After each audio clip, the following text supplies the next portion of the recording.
Time is 11:10 and you're tuned into the mid-morning talk with me, Fazeela Isaac.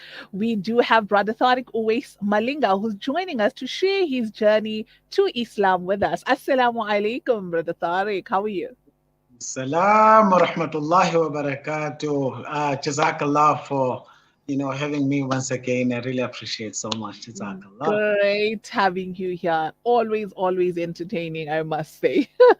So, we're getting a bit more personal today, where we speak on your journey to coming into Islam. Alhamdulillah. So let's start with pre-Islam. What was life like for you then? Whew, yeah, I remember when I saw the question this morning, I was like, wow, you're actually taking me far back to things that I actually never looked at since I became a Muslim. It's things that I never actually, it's a memory that I never went through. I never went back to.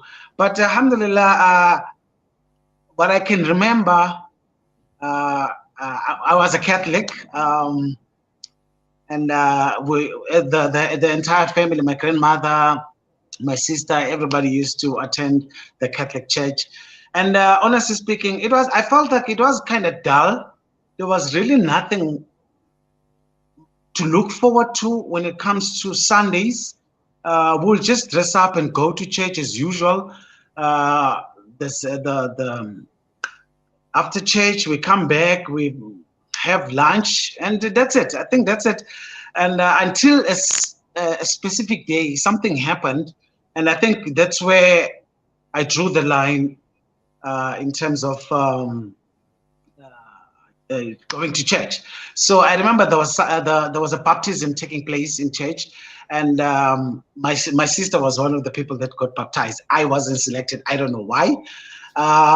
Though it kind of bothered me, but I was like, okay, no, anyway, it's fine. Maybe my time is coming or something like that. One specific day, during a church sermon, we were all carrying candles because it's a Roman Catholic church. So we're all carrying candles. I don't know, I got distracted, and then I was wearing a bluish jacket, and as I was looking around, I don't know what I was looking at, and I got distracted. So the candle fell on my jacket, and the jacket caught fire. So now in church, I'm looking like this crazy child. I'm looking like this crazy child that some sort of like a devil child. And I believe me, that was the last time I was in church.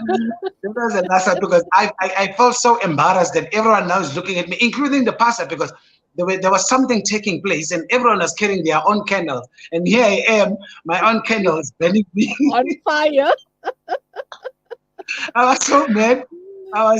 But from there, I started looking for my own places where I can do my service. So I attended 2 or 3 churches, but every time I get to these churches, during the praise and everything that they're doing, they will pinpoint and say, welcome our new member of the. Then I'm like, oh, okay, no, I wasn't here to be put on the spotlight. I wasn't here to be put on the spotlight. So next week I'm going to this other church. I get the same thing. From there, I was like, okay, you know what? Let me just pause a little bit with this church thing, because I feel like it's taking too much on my head. So that's as far as I can remember when it comes to church stuff. I think those were all signs. This was Allah calling you towards the deen, so it had to show in some way. So, what was that day then that inspired you to say, you know what, after all of this, I think, let me try Islam? What was it that inspired this? To be honest with you, there was something happened in somewhere in my life. I was lost, trying to find a specific address, and as I'm looking for this specific address, I think it took me a day, and I gave up. The next day, I was like, okay, let me give it a try one more time. And I happened to find something similar to the address I was looking for.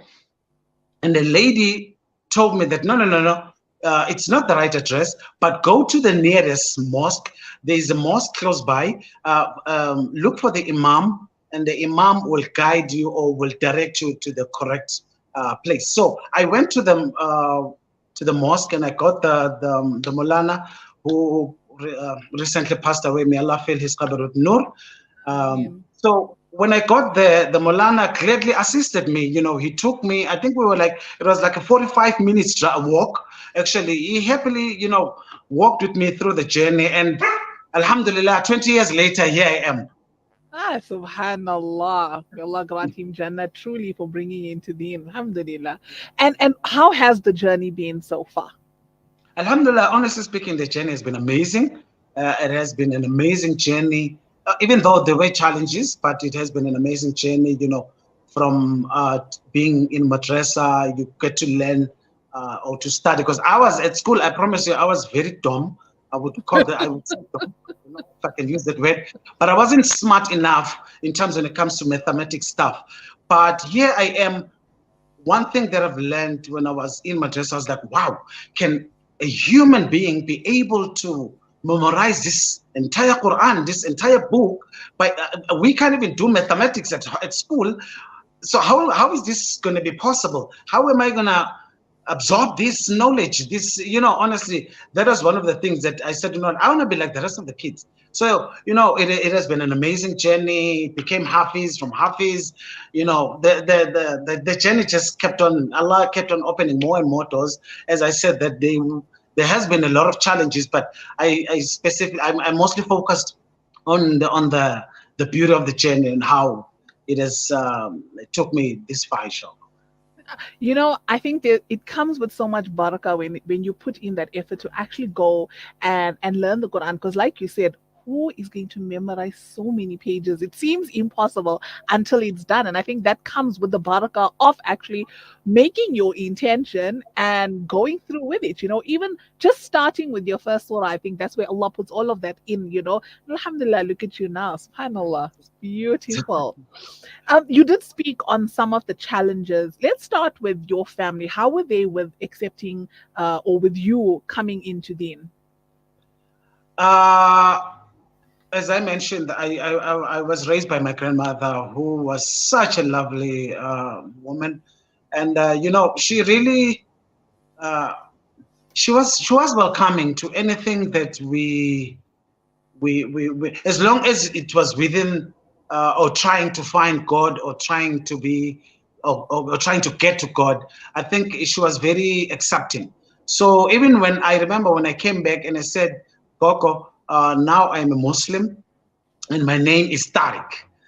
I didn't know what Taariq meant back then. I was just told that Taariq means the person who looks for something and find it, because I ended up finding the address, and on that address, I was then taken into Islam itself, which is why I always called it a call to Allah, the knower of the unseen, because I was looking for something, but Allah was calling me home.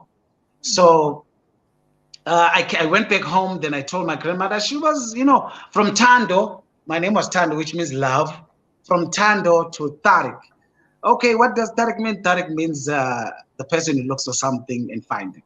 And they all accepted it, the community. Okay, even though some family members, I don't know if I can say this, but some family members had husbands that were Muslims before, and they became those kind of Muslims that they do everything, whether it's haram or not haram, they do it, right? So now here you are trying to, oh no, in Islam it says you don't do this. In Islam they say you don't do it. It's like, what are you following? Which kind of Islam are you following? I had an ex-husband who was a Muslim, and he did this and this and this. On the live video, I told you. So now, sorry for that. So now, you've got to skate, very nicely in terms of making people understand. Yes, you are new into this religion, but at the same time, you are trying to make everyone accept who's the new Taariq or the new Muslim. This thing. So, but besides that, it was such an amazing journey, especially for me, as I mentioned, my grandmother really, she was one of the people that meant everything to me. And as long as she accepted, I was fine. Oh, yes. The rest of the family members, whoever said what, wasn't paying much attention to that. Of course, because the most important person in your life was one who was accepting. So you just block out the noise and keep it moving. But alhamdulillah, Absolutely. you've managed to bypass all of that, and here you are now. Alhamdulillah. We're just going to take a quick short ad break. And when we come back, I'd like us to touch on some of these challenges, coming into Islam that you did mention. Stay tuned.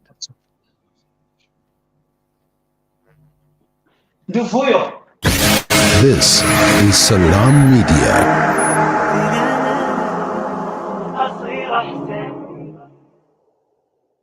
Shimmer, sparkle, captivate. Nothing less than a masterpiece. Droplets of gold inspires precious design. Platinum bursts with intricate freshness. And every pure diamond becomes more than just a girl's best friend. Voda Gold Gem Jewelers, where timeless dreams become a reality. Come to us. We tailor-make designer gold, platinum, and diamond jewelry. Trade in or remodel your old gold. Clad yourself with classy name-branded watches. We offer insurance valuation and free zakat calculation. Visit us at 534 Ridge Road, Overport, or call 031 208 9142. Voda Gold Gem Jewelers, manufacturers of fine gold and diamond jewelry. There's no smell that takes me back to the comfort of my childhood than the smell of black seed oil being applied by my nanny. Now I'm using Tib Black Seed in my own home to soothe sniffles and coughs, to help with digestion and immunity, and of course, as part of my beauty routine. After all these years, I've come to appreciate the wisdom in finding comfort and shifa in trusted treatments like Tib Black Seed. You can find Tib Black Seed at all leading pharmacies or find out more at blackseed.co.za. Over 33 million people have been affected by the devastating floods in Pakistan. Homes have been destroyed, crops have been swept away, and roads have been damaged. Families are mourning their loved ones while trying to survive these horrific conditions. Penny Appeal is on the ground now, delivering food, shelter, medical supplies, and water to those in need. You can help save a life by donating today. Visit our website www.pennyappeal.org.za or call 031 1100 573. Penny Appeal South Africa. Small change, big difference. When the perfect blend of stylish decor, exquisite halal cuisine, and warm hospitality come together, it could only mean Al Bayt Lodge, your true home away from home. Al Bayt is the ideal heaven for families, business people, and tourists with its 4-star family rooms and other luxurious facilities. Conveniently situated close to Port Elizabeth Airport, the beach, and other amenities, your stay will be truly unforgettable as you'll be taking home lasting memories of the warm hospitality, the serenity and tranquility that Al Bayt has to offer. For reservations, call 041 583 6415. or visit www.albaytlodge.co.za. Rejuvenating media day by day. This is Salam Media.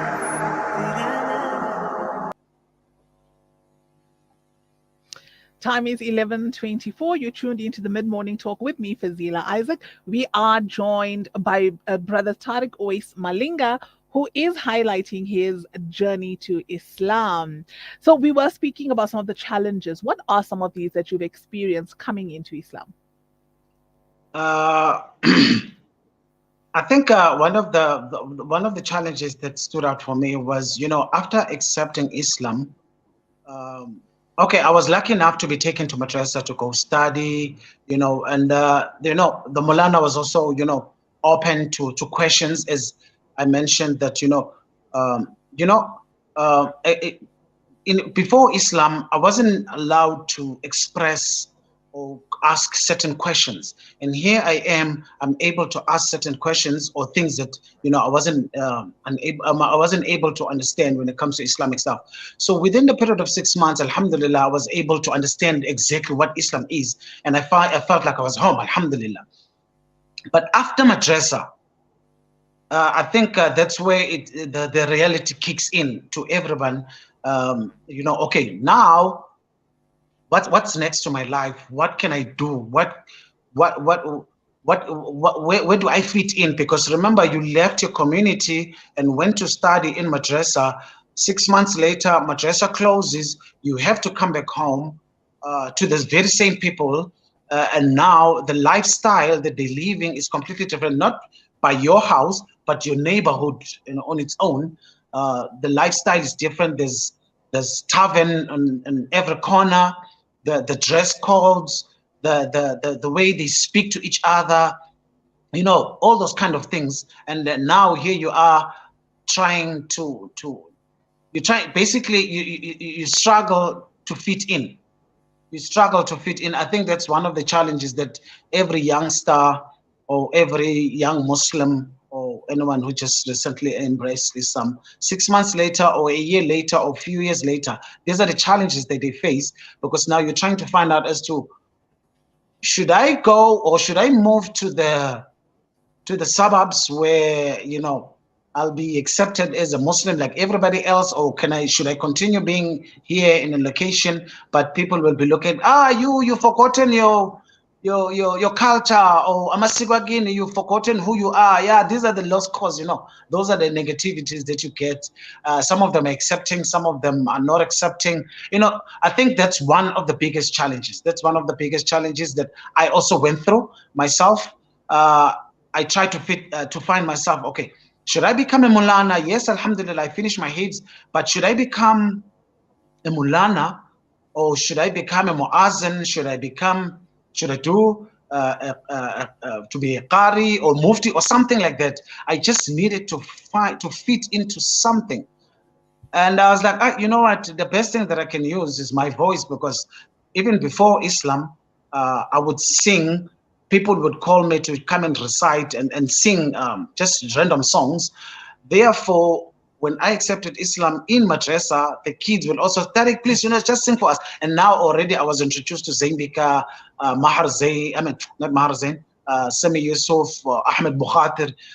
And I'm finding a new genre. I was like, wow, this is beautiful.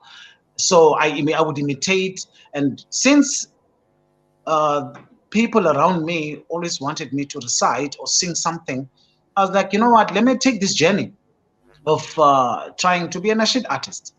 But I promise you, it was challenging to try and find your feet. I promise it was such I think, when people say light at the end of the tunnel, this is exactly what they mean, especially when it comes to like a diamond, for example. You have to really beat it really, really hard in order for you to get that nice, shiny diamond that comes at the end. And I think this is what challenges do for us as well. I mean, look at you now, world-renowned artist.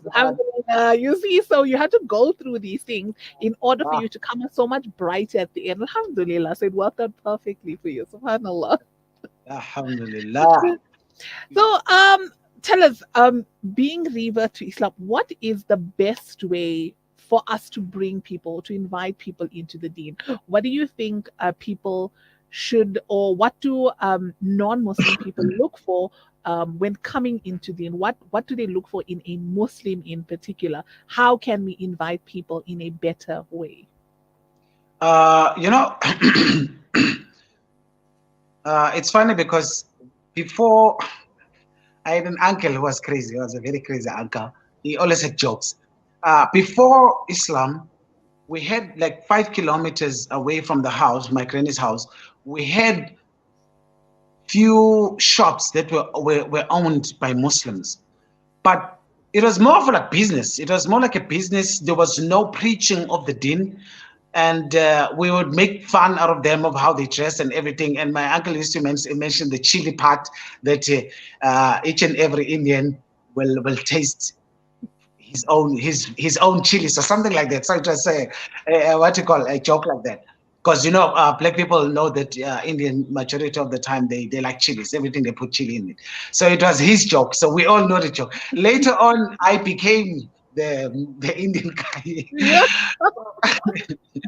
Later on, I became the Indian guy. It's like, oh, so you joined your group. So I was like, So, but what I'm trying to say, majority of the time, our people in a location, or our people, in order for us to draw them towards Islam, number one, I think it would be the best way is to be an example yourself. You've got to portray the deen of Allah in a way that people can be able to to fall in love with it, and to say that, oh, you know what religion are you actually following? Wow, I don't know much about it, but I'm interested into, learning more about the deen. That would be the first part. The second part, I think, we should have a lot more and more programs, even on social media or on television, where it speaks in a language that they understand. I think in every country, or in any part of the world, if you want to draw people, you've got to use the same language they understand. Because if we also look at the stories of the previous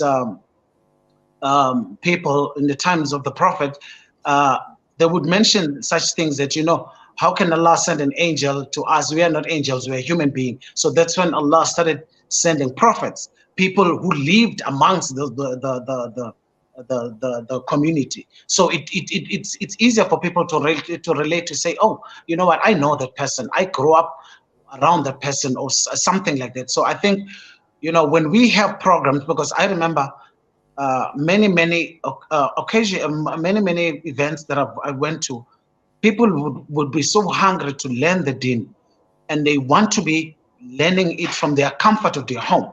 So, for example, watching a certain television program where they're showcasing the beauty of what Islam is.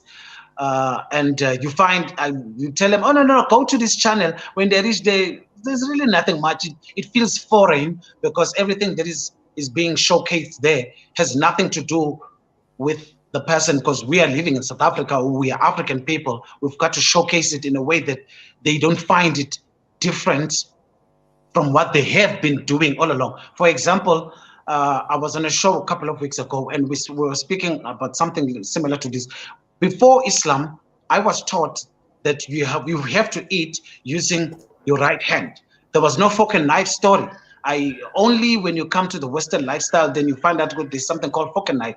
But it was the Sunnah way, and didn't even know. And even if you go to KwaZulu-Natal right now, you'll find they still practice that, using your right hand. Second part, when you are bathing, you take water from the bucket, using a small, maybe a small cup or something. You throw the water from the top and let it run dry.